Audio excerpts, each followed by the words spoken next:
he puesto a grabar, pero seguro que se me va a olvidar la siguiente vez.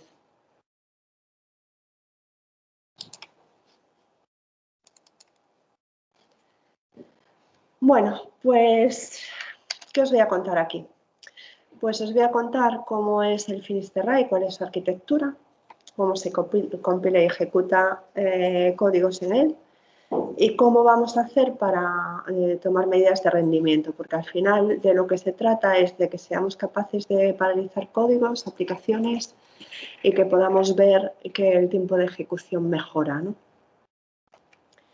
Bueno, pues el Finisterrae es el supercomputador, Finisterrae 2 es el supercomputador que tenemos disponible en el Centro de Supercomputación de Galicia. En realidad no es un sistema de memoria compartida, es un sistema de memoria distribuida y está formado por 306 nodos de memoria compartida, tipo NUMA. ¿Ahora os acordáis de lo que es NUMA? Non-Uniform Memory Access, ¿vale? Nodos con acceso a memoria no uniforme, luego veremos por qué es NUMA. Entonces, lo que vamos a hacer para la parte de OpenMP es usar uno de esos nodos como una máquina de memoria compartida. Y en la parte de MPI vais a utilizar todo el computador, es decir, vais a utilizar varios de estos nodos para hacer códigos distribuidos utilizando MPI, códigos de memoria distribuida. ¿Vale? Está compuesto por 306 nodos de memoria compartida tipo NUMA conectados por una red tipo InfiniBand, que es una red de altas prestaciones. Cada nodo, a su vez, está compuesto de dos procesadores Intel Haswell, que cada procesador tiene dentro 12 cores. ¿Vale? Entonces, en total, cada nodo de memoria compartida está formado por 24 cores, con lo cual yo voy a poder ejecutar sobre cada nodo 24 hilos OpenMP para hacer uso de toda esa infraestructura hardware. Esos 24 cores por nodo comparten una memoria RAM, una memoria principal de 128 GB. Y todos están corriendo un sistema operativo basado en Linux, Red Hat. Esta es un poco la estructura de la arquitectura, la organización. Son dos procesadores, este es el procesador 0 y este de aquí es el procesador 1. Vale, dentro del procesador 0 lo que tenemos son esos 12 cores de los que hablé, el core 0, 1, 2, 3, 4, hasta el número 12. Vale, del 0 al 5 y aquí el 6, 7, 8, 9, 10 y 11. ¿De acuerdo? 12 cores aquí y 12 cores aquí.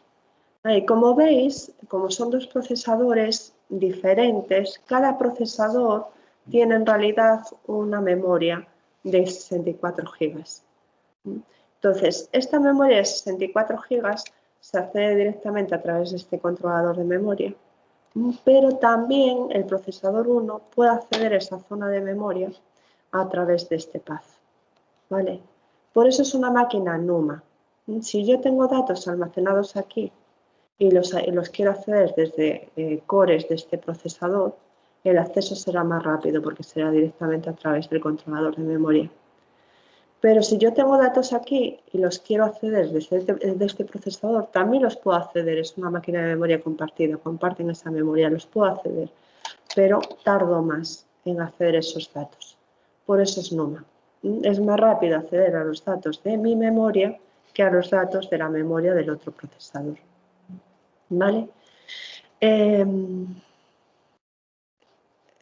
Hay una memoria, como os decía, compartida de 64 GB más 64 GB, es decir, 128 GB. Y después cada core, cada procesador, cada mini procesador tiene una memoria caché. L2 y L1. La L1 no está dibujada, pero también existe. ¿Vale? Una memoria caché de nivel 2 y una memoria caché de nivel 1. Y comparten una memoria caché de nivel 3. Cada procesador. ¿De acuerdo? ¿Cómo podemos programar esta máquina? Pues podemos programarla como dentro de cada nodo, como una máquina de memoria compartida, que es lo que vamos a hacer para OpenMP, ¿vale? y a través podemos programar todos los nodos, utilizar todos los nodos para ejecutar una aplicación en paralelo utilizando el modelo de programación de memoria distribuida, MPI, sería el estándar de facto en ese caso. A la hora de ejecutar aplicaciones, vamos a poder ejecutar programas de manera interactiva directamente sobre la máquina sin necesidad de mandarlo a colas.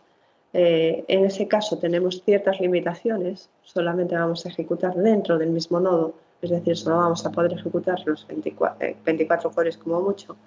Y también tenemos una limitación en número de horas, para nosotros nos va a llegar, no vamos a hacer programas demasiado grandes, ¿vale? Las prácticas van a ser, de hecho, muy pequeñitas, van a tardar segundos, minutos como mucho. El programa final a lo mejor tarda un poco más, pero no vamos a llegar a las 8 horas, ¿no? Eso no va a ser una restricción, pero en general, para las aplicaciones científicas con las que trabajan los investigadores, pues sí que es una restricción. Entonces, en ese caso tendrían que ir a ejecutar a colas. Hay unas colas para ejecución de trabajos batch que permiten usar pues, hasta 129 nodos para ejecutar en esta máquina, ¿vale? Y ya el límite de ejecución son 100 horas de CPU. ¿Nosotros qué tenemos que hacer para poder utilizar esta máquina? Compilar códigos OpenMP y ejecutar códigos OpenMP en ella. Bueno, pues el primer paso sería conectarnos. Vale, supongo que esto lo habéis probado, deberíais de haberlo probado, os dejé un mensaje para que lo probaréis. Tenéis que ver que os podéis conectar al FFT sin problemas. Si tenéis una máquina con un operativo Linux basado en Unix, pues la forma de conectarse es a través del comando SSH, vuestro login, que es el que os ha facilitado Jorge, curso CESGA y el número que tengáis, ft2.cesga.es, os va a pedir vuestro password y de esta manera ya estaréis dentro, ¿vale? Si tenéis en cambio un sistema operativo, bueno, esto también serviría evidentemente para un sistema MacOS.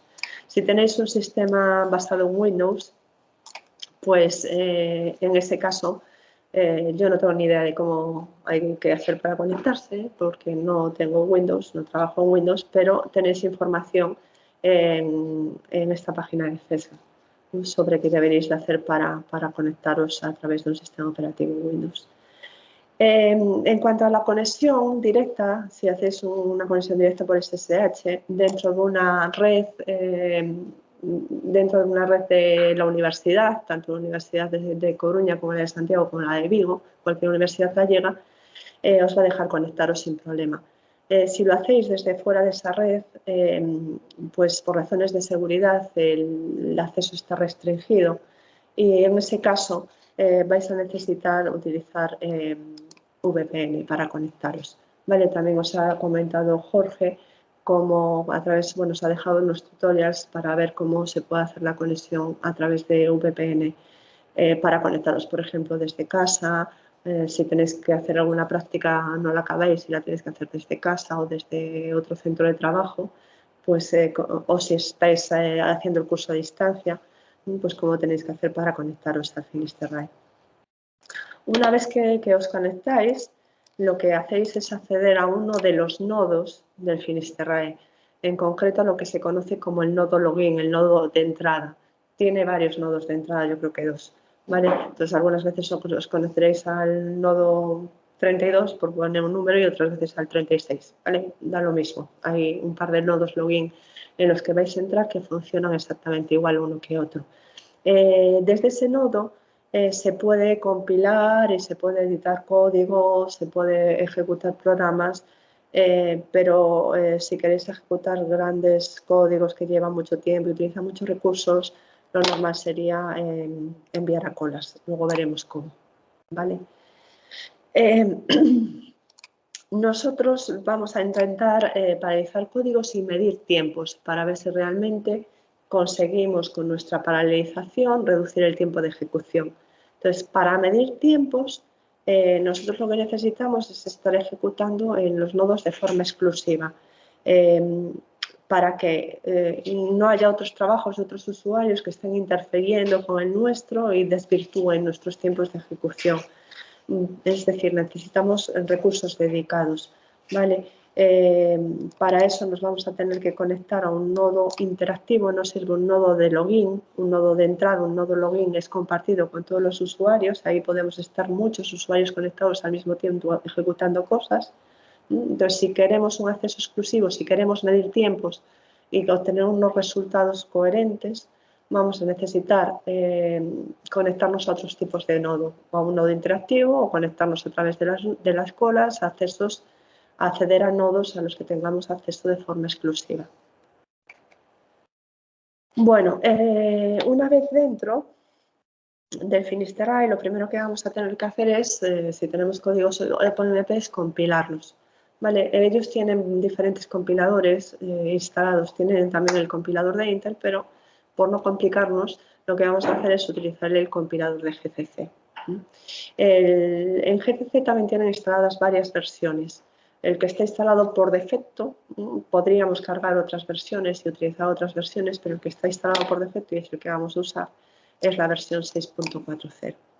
Esta versión tiene soporte ya por defecto para OpenMP, entonces lo único que tenemos que hacer para compilar un código OpenMP con este compilador es poner cc o gcc, los dos comandos funcionarían igual, por defecto entiende que utiliza el compilador de GNU, -o el nombre del ejecutable, el nombre que le queremos dar al ejecutable, el nombre del código C que queremos compilar y tenemos que añadir este flag, -f OpenMP, para indicarle que es un código OpenMP y, por tanto, si tiene pragmas dentro OpenMP, les va a traducir y va a convertir el código en código paralelo.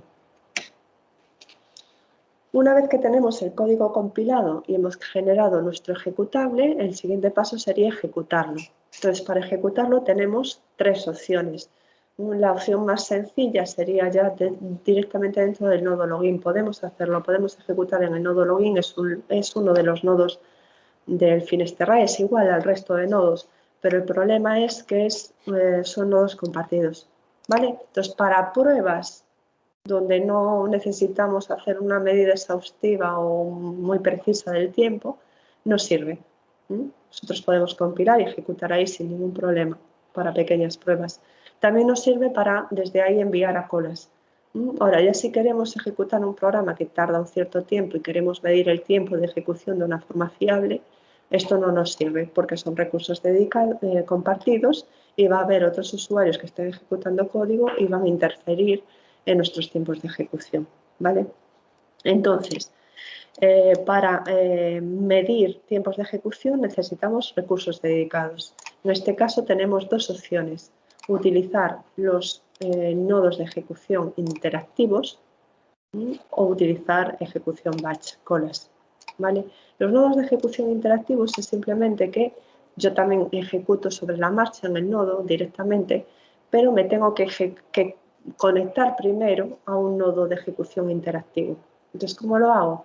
Pues desde un nodo login, bueno, lo explico más en detalle después. Lo que tengo que hacer es poner compile y me redirige a este nodo interactivo. Bueno, aquí lo que explico simplemente es que en este caso, para los nodos interactivos, los recursos sí son dedicados. Si yo pido un nodo interactivo, lo voy a estar usando solamente yo, por lo tanto los tiempos ya serán más fiables, pero tiene límites. Solo me permite utilizar un único nodo hasta 24 cores y tiene límites en el tiempo de ejecución, 8 horas de CPU, y solo me permite usar 5 GB de memoria por core.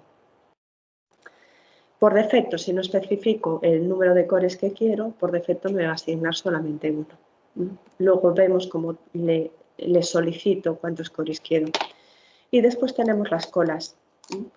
Si necesitamos ejecuciones largas o los nodos de ejecución interactivos están muy ocupados, que suelen estar muy ocupados, pues entonces lo que hago es lo mando a colas y lo dejo ahí y espero que se ejecute y me dé el resultado, ¿vale? Bueno, ¿cómo se ejecutan? Vamos a ir viendo cómo se ejecuta en cada uno de estos nodos. En el nodo login, el nodo de entrada, es decir, el nodo en el que me conecto nada más a hacer el SSH @ft2.cesga.es, pues lo único que tengo que hacer una vez compilado el programa es simplemente ejecutarlo punto barra y el nombre del ejecutable. Punto barra es que dice que voy a ejecutar algo que está en este directorio, ¿vale? Y los argumentos que tenga el programa, si es que tiene. Por defecto, ¿qué va a hacer? ¿Sobre cuántos hilos va a ejecutar el código? Si es un código paralelo. Pues por defecto va a ejecutar tantos hilos como cores haya disponibles. Como los cores que hay disponibles en un nodo son 24, pues por defecto va a ejecutar con 24 hilos.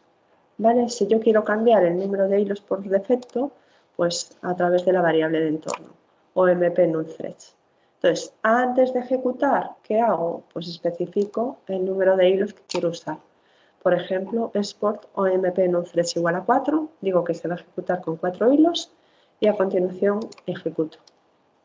Nombre del programa paralelo, argumentos. Y ahí me va a ejecutar el código con 4 hilos. Eso sería un nodo login. Repito, vale para pequeños programas, para hacer pruebas, para ver cómo funciona, pero si ya es un código que tarda un cierto tiempo y además quiero medir de forma precisa el tiempo de ejecución, esto no me sirve, porque este nodo login va a estar compartido con otros usuarios que van a estar ejecutando otras cosas y influyendo sobre mis tiempos de ejecución. Si quiero medir el tiempo de una forma más precisa, entonces ya me iría a la ejecución en un nodo interactivo. Es decir, tendría que pedir un nodo específico para trabajar en exclusiva. ¿Cómo lo hago? Pues lo que tengo que hacer es solicitar recursos. Esto se hace así.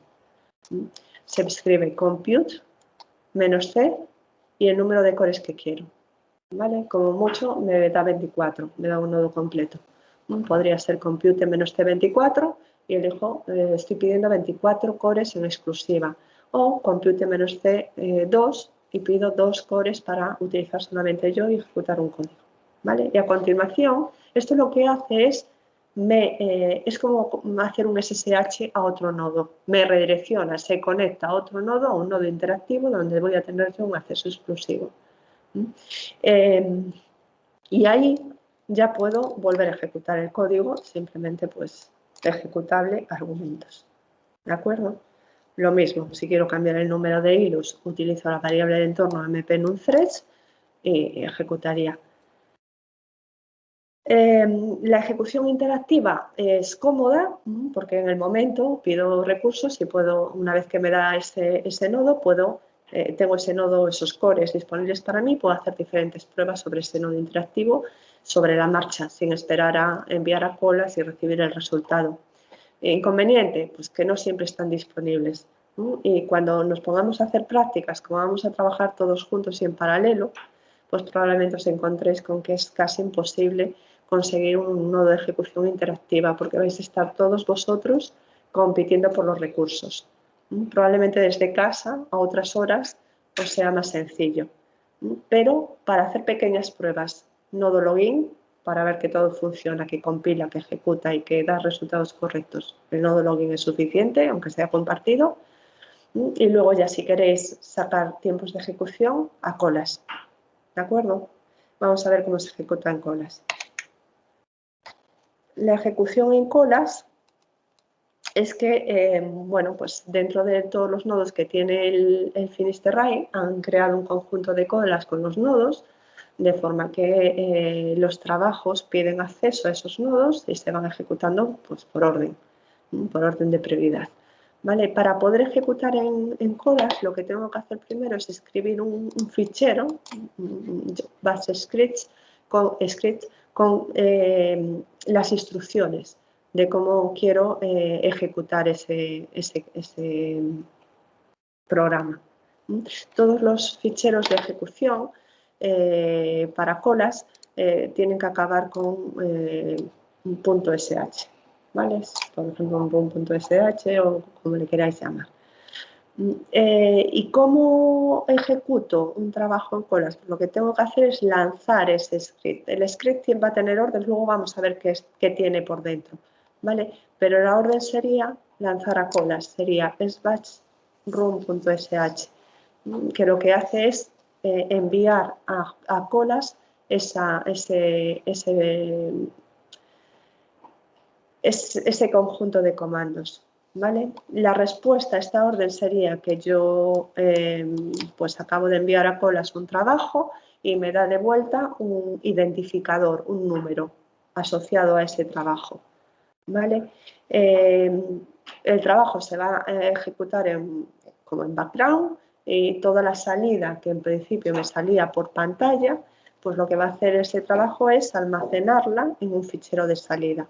Ese fichero de salida se va a llamar de esta forma: Slum Job, y con ID, el ID es el identificador de mi trabajo, el número que me ha dado cuando yo hice la submisión, ¿vale? Así puedo identificar las diferentes salidas asociadas a diferentes trabajos. Cada trabajo tiene un número, cada salida tiene un número, ¿de acuerdo?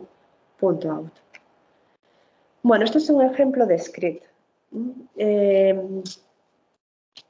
No sé si conocéis los comandos de Unis, por ejemplo, cat.room.sh. Este cat.room.sh lo que hace es listar el contenido de este room.sh, el contenido de este fichero de script. Y este fichero de script lo que tiene dentro es un conjunto de órdenes, que se van a ejecutar secuencialmente. Estas primeras órdenes que empiezan por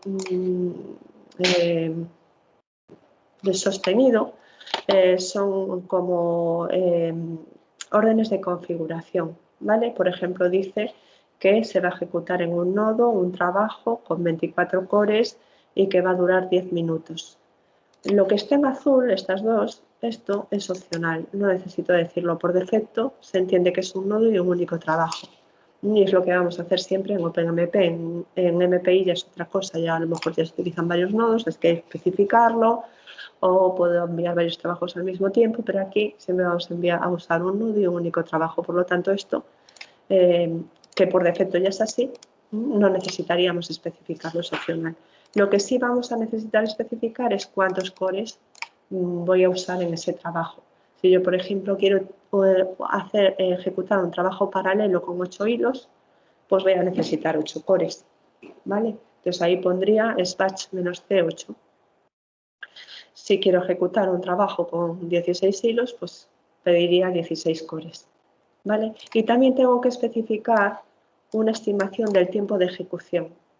Me lo pide, es obligatorio. Es una estimación, ¿vale? Entonces la estimación se pone en horas, minutos, segundos.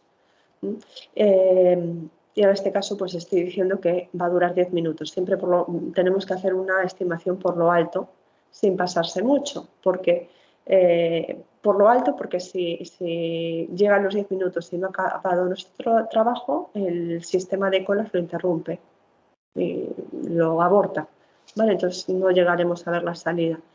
Entonces es una estimación por lo alto, pero no mucho, porque cuanto más recursos pidamos y cuantos más tiempos de ejecución pidamos, más tardará nuestro trabajo en entrar en colas. Si nosotros pedimos pocos recursos y poco tiempo, tenemos más posibilidades de que nuestro trabajo entre en colas antes. Por lo tanto, hay que hacer una estimación de los recursos que necesitamos por encima, pero no demasiado por encima. Y luego, pues nada, la ejecución, lo que queremos ejecutar, esto es como siempre. En este caso diríamos que queremos ejecutar con 8 hilos nuestro ejecutable con sus argumentos. ¿Vale? Bueno, entonces este es el script. Siempre se escribe de la misma manera. Esto os puede servir de plantilla. Siempre tenemos que escribir lo mismo y lo que va a cambiar aquí es el número de hilos con los que queremos ejecutar y el nombre del programa y los argumentos que queremos ejecutar. ¿Vale? El resto siempre va a tener la misma forma. ¿De acuerdo? Ese es el script para ejecutar en colas. Una vez hecho el script, recordar, para lanzarlo a colas es batch y el nombre del script. Y ya lo lanza a colas. ¿Vale? Y ahora estaría ahí ejecutándose y conforme se va haciendo la salida, nos va escribiendo la salida en un fichero de salida que tiene esta forma, este nombre de aquí. Lo va escribiendo él solo. Si una vez metido en colas queremos saber cómo va nuestro trabajo, si ha acabado, si no ha acabado, si está esperando, si se está ejecutando, nosotros podemos obtener esa información a través de estos comandos. El comando squeue nos permite ver qué trabajos tenemos en colas. Por ejemplo, podemos poner SQ y el nombre del identificador de un trabajo, el número de un trabajo, y ver si ese trabajo está en colas. O bien podemos poner SQ, -U y nuestro login de usuario, curso CESGA 386 o lo que sea. Y vemos todos los trabajos que tenemos coleados en la cola, ¿vale? Encolados, mejor dicho. Si en un momento determinado nos damos cuenta de que un trabajo ya no nos interesa o que tenía algún error o lo que sea y lo queremos cancelar, pues podemos hacerlo con este comando scancel. Tenemos que usarlo con scancel y el identificador, el número de ese trabajo. Recordad que el identificador me lo da en el momento que yo hago la submisión, ¿vale? Me devuelve ese número. Y con info vemos información sobre las diferentes colas que hay en el CESGA y el estado en el que están los nodos, pues cuántos trabajos hay encolados, lo cargado que está, etc.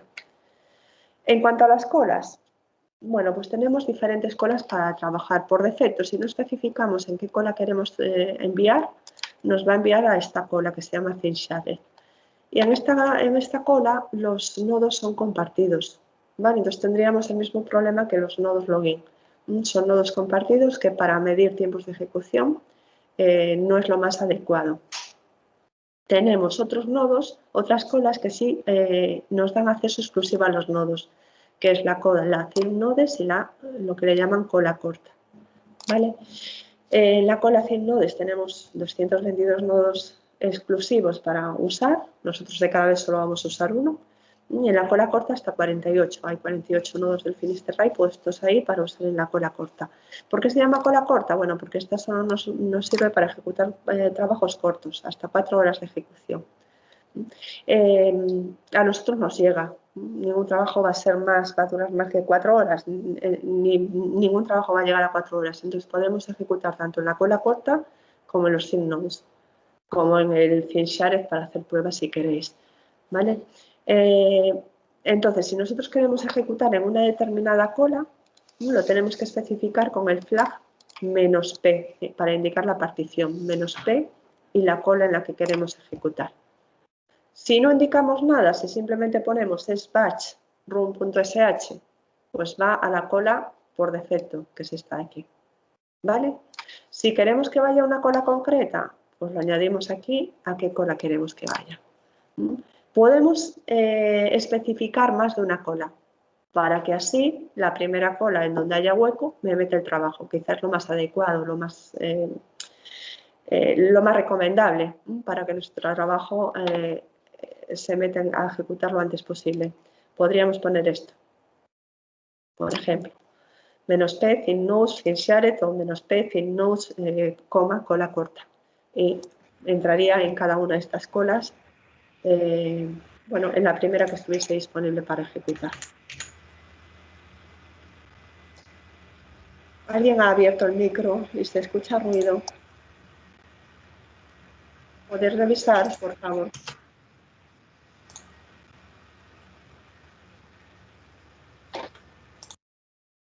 Bueno, pues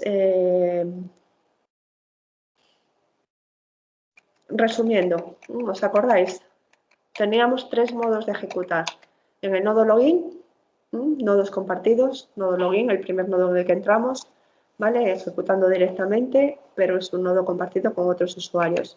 En modo interactivo pedimos directamente otro nodo, un nodo interactivo a través del comando compute, indicando cuántos cores queremos, ¿vale? El problema es que no siempre vamos a tener nodos interactivos disponibles. Si los tenemos, perfecto, nos da el acceso a un nodo interactivo y ahí podemos ejecutar todo lo que queramos.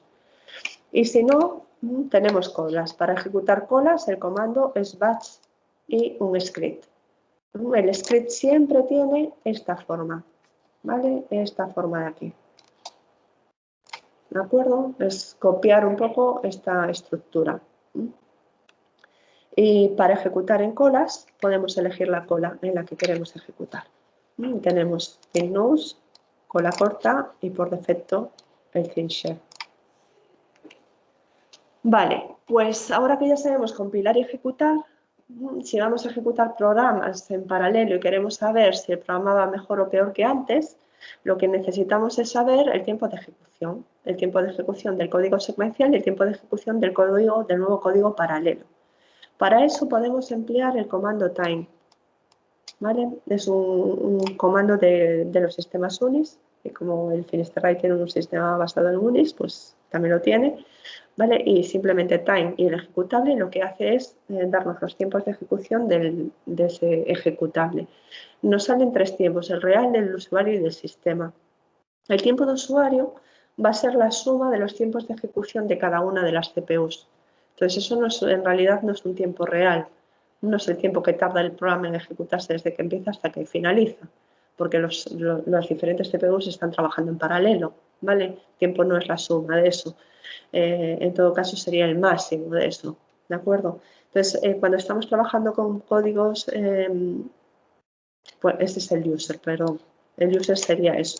Vale, cuando estamos trabajando en códigos paralelos, nosotros lo que tenemos que hacer es usar como tiempo de ejecución el tiempo real. El tiempo real sí que es el tiempo desde que empieza hasta que finaliza. No es la suma de los tiempos de CPUs de los diferentes cores. ¿Vale? Entonces el tiempo real es lo que nos valdría para saber cuánto tarda el programa. Y repito, esto es importante, ¿eh? Para medir los tiempos de ejecución necesitamos nodos exclusivos. Es decir, nodos en interactivo o nodos en colas, con colas que tienen acceso a nodos de forma exclusiva. La cola thin nodes o la cola corta. María José, una pregunta, soy Alberto. Hola, Alberto. Para medir un batch, ¿cómo se haría?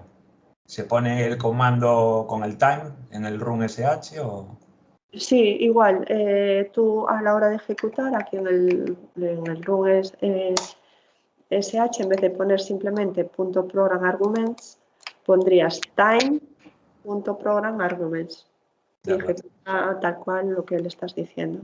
Vale, te da la salida time, es una salida del sistema que te la colocaría en uno de los ficheros de salida que te dan las colas. Las colas te dan 2 ficheros de salida, un fichero .out, que es la salida que sale directamente por pantalla cuando tú ejecutas tu código, y un fichero .e o .error, no me acuerdo ahora cómo se llama, que te da la salida de error. En principio es la salida de error, pero en realidad es la salida que te da el sistema operativo, ¿no? Todas las salidas. Creo que el tiempo, si le pones un comando time, el tiempo saldría en ese fichero considerado de error, entre comillas, porque todas las salidas que me proporciona el sistema operativo van a ese sistema. ¿Vale? Lo único que sale en el .out es la salida estándar. Perfecto, gracias.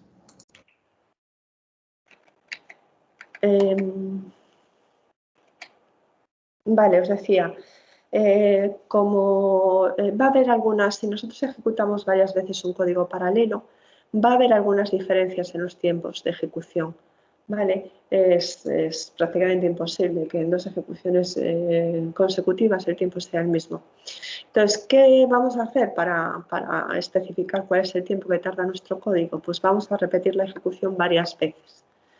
Si los resultados son más o menos uniformes, hay poca variación en el tiempo, lo más habitual es dar como resultado la media de esas ejecuciones. Si hay poca diferencia, con 3, 5 ejecuciones como mucho sería suficiente. Hacemos la media de esos resultados y ese es el resultado del tiempo de ejecución de mi código. Si hay mucha diferencia entre una ejecución y otra, pues entonces tendríamos que considerar que hay algunos tiempos que son outliers, que digamos son ejecuciones fallidas por algún motivo, que no consideramos, y sacarlos del cálculo de la media para calcular el resultado. O bien, para no tener en cuenta estas desviaciones en los resultados, en vez de utilizar la media, pues utilizar la mediana. Es decir, si las variaciones son pequeñas, pues simplemente haríamos directamente la media. Esto es lo normal que pase, ¿vale? Si las variaciones son grandes, pues haríamos una mediana de esos resultados. ¿Y cómo vamos a especificar esos resultados? Bueno, podríamos poner simplemente el tiempo. ¿vale? El tiempo que tarda el programa secuencial, el tiempo que tarda el programa paralelo, utilizando 2 hilos, utilizando 4, utilizando 16, utilizando 24. Pero lo más habitual cuando queremos medir el rendimiento de un código paralelo es utilizar estas medidas, lo que se conoce como speedup o una de las dos, o eficiencia. ¿Vale? ¿Qué es el speedup?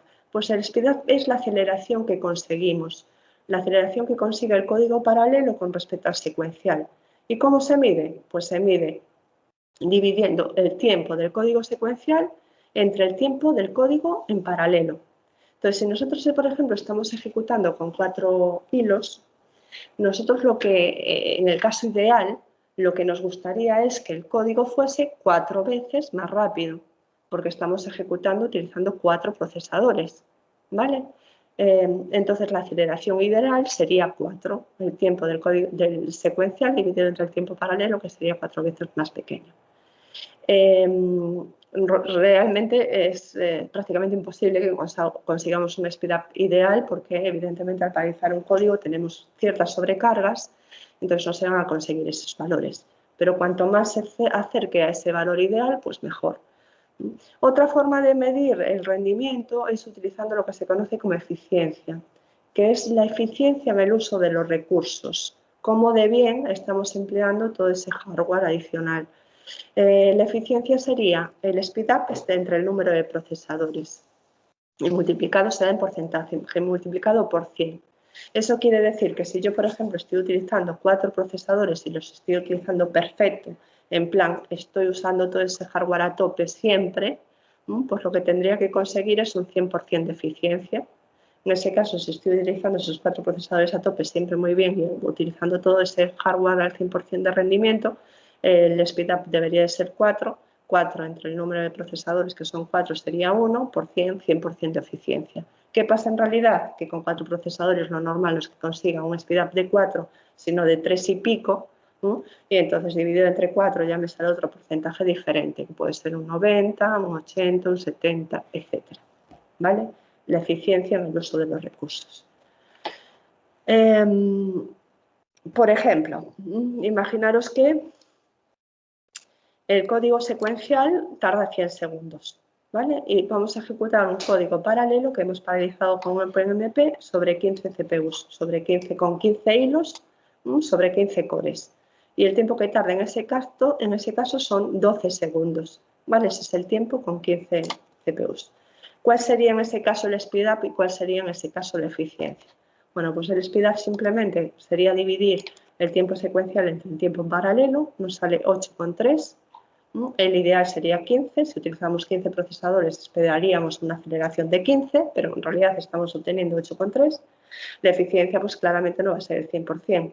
La eficiencia sería el tiempo secuencial dividido, bueno, el speedup, que sería 8,3, dividido entre el número de procesadores, que sería 15, y multiplicado por 100, y nos saldría una eficiencia del 56%. ¿Vale? ¿Alguna duda con esto? Bueno, lo que nos dice la ley de Andal es que la eficiencia en un código paralelo está limitado por la parte secuencial del código. Siempre hay un trozo en el código que no va a poder ser paralizado. Nosotros normalmente nos enfrentamos a un código y decimos, pues este es el lazo más costoso, lo voy a paralizar, esto lo hago en paralelo perfecto, divido el trabajo, cada uno hace su trozo y me ahorro un montón de tiempo. Pero siempre va a haber partes, a lo mejor, por ejemplo, la entrada-salida, la lectura de los datos del fichero, la escritura de salida del fichero de salida, que no se paraleliza. Entonces, esas partes no se pueden acelerar, ¿no?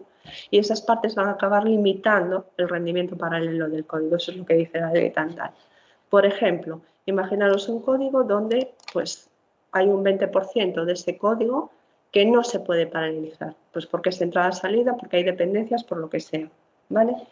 Imaginaros entonces que el tiempo secuencial es el de antes, 100 segundos, pues entonces, como el 20% de ese tiempo es parte secuencial, se dedican 20 segundos a la parte secuencial del código, se dedican 80 segundos a la parte paralela del código.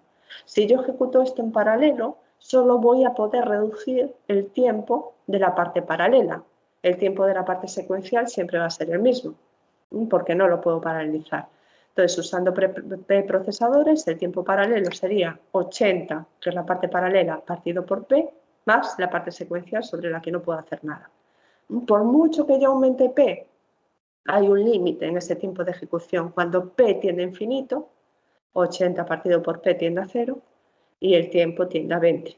Es decir, que yo nunca voy a poder bajar de 20 segundos ese tiempo de ejecución por mucho que aumente el número de cores de mi máquina. Es imposible, ¿vale? Entonces, ¿qué va a pasar con el speedup? Pues el speedup de lo que va a pasar es que tiene también un límite. El tiempo sobre un procesador es 100, el tiempo sobre P procesadores es 80 partido por P más 20. De nuevo, el límite cuando P tiende a infinito es 100 partido por 20, 80 partido por P tiende a 0, ¿vale? Nos queda 100 partido por 20, entonces ese límite es 5. Nunca voy a conseguir un speedup por encima de 5, es imposible. ¿De acuerdo? Entonces, en este caso no tendría sentido, por ejemplo, si yo sé que no voy a conseguir un speedup por encima de 5, no tendría sentido que yo utilizase 100 cores. ¿Para qué? ¿Para qué usar 100 cores si yo no voy a conseguir nunca un rendimiento por encima de 5? Sería un poco absurdo. Y en cuanto a la eficiencia, pues evidente la eficiencia, a medida que yo aumento recursos, el uso de esos recursos va siendo cada vez peor, porque tengo un límite en el rendimiento que puedo obtener. Por lo tanto, la eficiencia, a medida que aumento el número de procesadores, tiende a 0. Vale, entonces, lo que nos dice la ley de Andal es que el paralelismo tiene un límite, que el límite está puesto por la parte secuencial del código, por lo tanto, si yo necesito decrecer el tiempo de ejecución, necesito también hacer optimización del código secuencial para decrecer esa parte secuencial del código, o bien optimizarla desde el punto de vista secuencial para que vaya más rápido, o bien hacer que esa parte secuencial también se pueda paralelizar, ¿vale? Actuar sobre esa parte secuencial del código. Y esta figura lo que muestra es cómo sería la representación de un speedup ideal.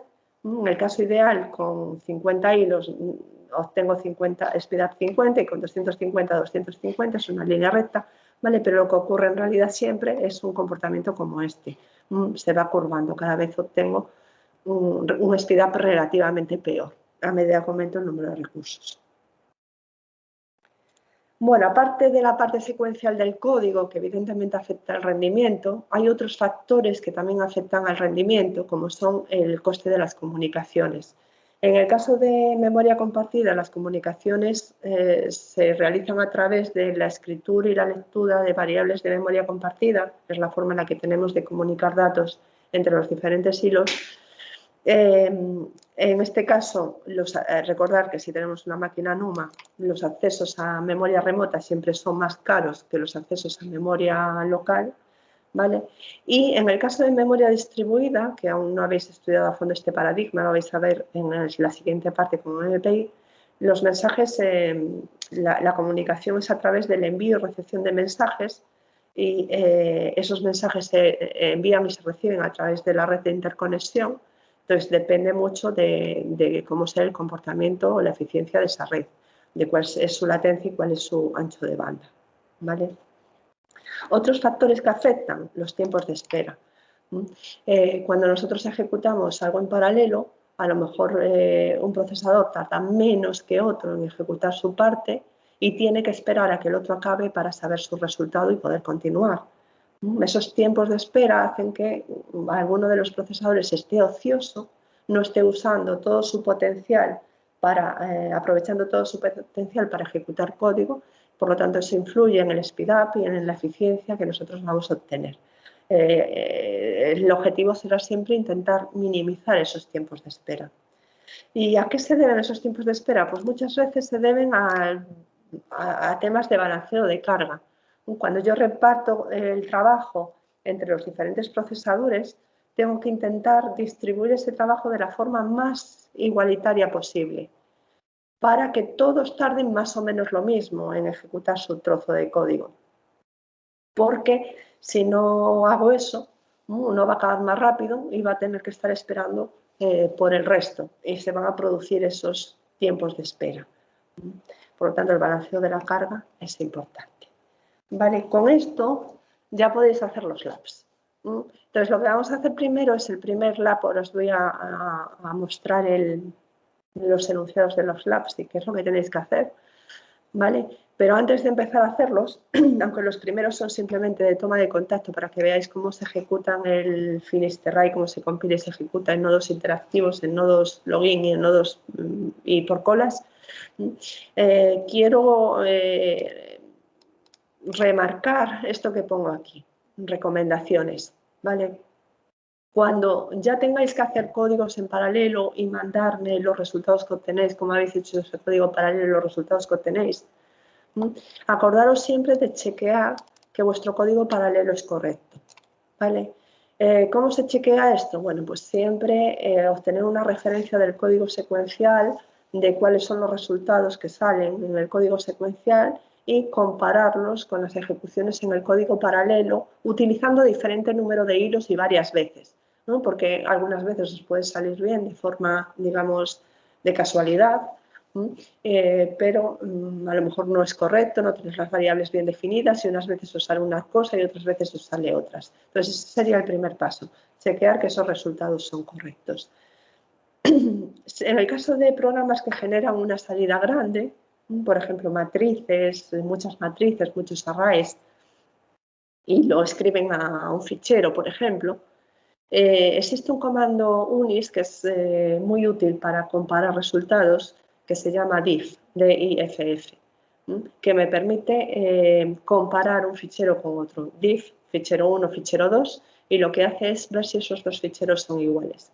Entonces, tengo un fichero con los resultados del secuencial, tengo otro fichero con los resultados del paralelo y con el diff puedo ver rápidamente si son iguales sin necesidad de ir yo manualmente, línea a línea, comprobando que todos esos resultados son iguales. ¿De acuerdo? Vais a tener que medir speedups para ver la eficiencia de vuestros códigos. Recordad que para hacer pruebas y para ver que la cosa funciona y que lo habéis hecho bien y que los resultados son correctos, no necesito recursos dedicados. Eso lo puedo hacer en un nodo login o lo puedo hacer en colas usando la cola compartida sin ningún problema. Pero ya cuando quiero saber si mi código va bien, si escala, si no escala, los tiempos que obtengo, necesito utilizar recursos dedicados, ¿vale? Acordaros que para recursos dedicados solo puedo usar o nodos interactivos o colas, thin nodes o cola corta. Y no os olvidéis tampoco de ejecutar varias veces, ¿vale? Porque los tiempos no son siempre iguales y calcular la media o la mediana en función de la desviación. Con estas recomendaciones nos vamos a ver qué es lo que hay que hacer en los labs. ¿Alguna duda hasta aquí?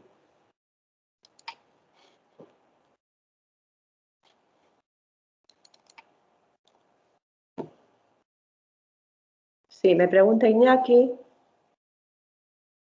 si en las colas CINUS y cola corta hay que poner explícitamente que queremos hacer uso exclusivo de los recursos. No, no hay que ponerlo explícitamente, ya se entiende que estas colas te dan acceso exclusivo a los recursos, no es necesario especificarlo.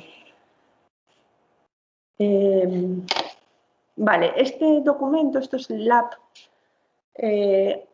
Assignments, lo tenéis también en Aula CESGA en la carpeta de Labs. Esto contiene todos los labs que vamos a hacer a partir, o sea, en esta parte de OpenMP. Están clasificados en 5 carpetas, 5 labs diferentes, ¿vale? Ahora vamos a empezar con el lab 1. Pero antes de empezar con el lab 1, os recomiendo que os leáis, no lo voy a leer, hacerlo vosotros, todo esto que os he escrito aquí, ¿vale? De cómo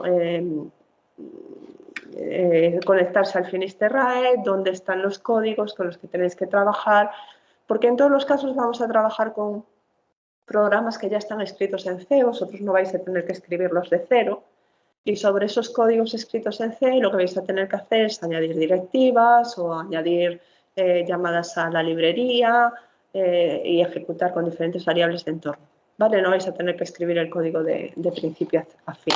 Entonces, esos códigos los tenéis disponibles también en Aula CESGA. Lo primero que tenéis que hacer es bajar esos códigos y copiarlos al Finisterrae para tenerlos ahí disponibles para poder trabajar con ellos, ¿vale? Tenéis aquí todas las instrucciones. de cómo hacer eso. A continuación, bueno, aquí están las recomendaciones que ya os he comentado también, que no está de más que las releáis. Y a continuación haríamos ahora el lap1. Como os había dicho, es simplemente una toma de contacto y lo que tiene el lap1 es simplemente un código, es un código muy sencillo que se llama omphello.c, un código en C que lo único que hace es decir hola mundo desde diferentes hilos. ¿Vale? Se crean varios hilos y cada hilo dice hola. Eso es lo que hace este código chorras. ¿Vale? Entonces, lo que tenéis que hacer primero es pues, mirar ese código, intentar entender qué es lo que está escrito dentro y cómo funciona. Después lo tenemos que ejecutar, compilarlo en el Finisterrae y ejecutarlo. Para esto podemos utilizar el nodo login, no hay ningún problema. ¿Vale? Esto lo podemos hacer tranquilamente ahí. Y después lo vamos a ejecutar utilizando diferentes hilos y midiendo el tiempo de ejecución. Como esto no, en realidad este programa es una chorrada, no hace nada útil, no necesitamos un tiempo de ejecución estricto. Entonces sí que podemos hacer para medir estas cosas, lo podemos hacer todo en el nodo login, sin problema, ¿vale? Después, lo que quiero es que probéis usando el sistema de colas, para que veáis que sois capaces de ejecutar en colas, crear el script de ejecución, mandarlo a colas y ver el resultado. ¿Vale? Y chequear qué es lo que genera la salida, ¿no? Cómo se generan dos ficheros con resultados dentro. De esto iría simplemente el primer laboratorio. Entonces, os ponéis a trabajar con él. Y cualquier duda, cualquier problema que os surja, tanto para conectarse al Finisterrae como cualquier otra cosa, pues me vais diciendo. ¿Vale? María José, una pregunta. Soy Alberto de nuevo. Hola. ¿Hay que entregarte los resultados, observaciones, una memoria? Algo. Mira, en estos 4 primeros ejercicios son simplemente para que probéis que todo funciona, porque lo vais a necesitar en los siguientes, ¿no? Saber compilar y ejecutar en el Finisterrae y saber compilar y ejecutar en colas. Bueno, Vale, te refieres al lab 1. El lap1. Aquí no hay que entregar nada, es simplemente para que probéis que todo funciona y sepáis hacerlo, porque lo vais a utilizar en los siguientes ejercicios. ¿Vale? El lap2, que lo vamos a hacer después cuando yo siga explicando, voy a explicar un poquito más de teoría un poco más adelante, sí que vais a tener que entregar el ejercicio 5. Eso ya os lo voy a indicar después. El ejercicio 5 va a quedar como ejercicio para entregar. Entonces vais a tener tiempo de hacerlo aquí y si tenéis alguna duda, alguna dificultad, preguntarme, por supuesto, pero vais a tener que escribir, pues es teórico, el ejercicio 5, no se hace en el Finisterrae, es de lápiz y papel. Vais a tener que escribir en lápiz y papel pues, las contestaciones a este ejercicio y entregármelo. No necesito una memoria en plan formal, con una portada, dibujos, tal, no. O sea, algo bastante esquemático, un fichero de texto contestando a lo que se pregunta y ya está. Vale, de acuerdo. Ya por concretar, ¿qué sería? ¿Se te enviaría por correo o a través de Aula Cesga? Los ejercicios se envían todos a través de Aula Cesga. Ya he abierto una submission para el ejercicio 5 y ya he puesto además una fecha de entrega, que es el miércoles, es el próximo miércoles. Entiendo que la mayoría de vosotros debería ser capaz de dejarlo hecho hoy en clase. Vale, vale. Solo hasta este número 5, ¿no? Sí, pero el 5 no lo vamos a hacer ahora porque aún no hemos visto la materia. Lo Vale, que vamos a hacer ahora es el 1, el 2, el 3 y el 4. Y cualquier problema que tengáis con esto me vais diciendo, porque, repito, esto no lo tenéis que entregar, pero la forma de compilar y de ejecutar en el Finisterrae lo vais a necesitar todo el tiempo para ejecutar los códigos que vamos a ver a continuación. entendido, gracias.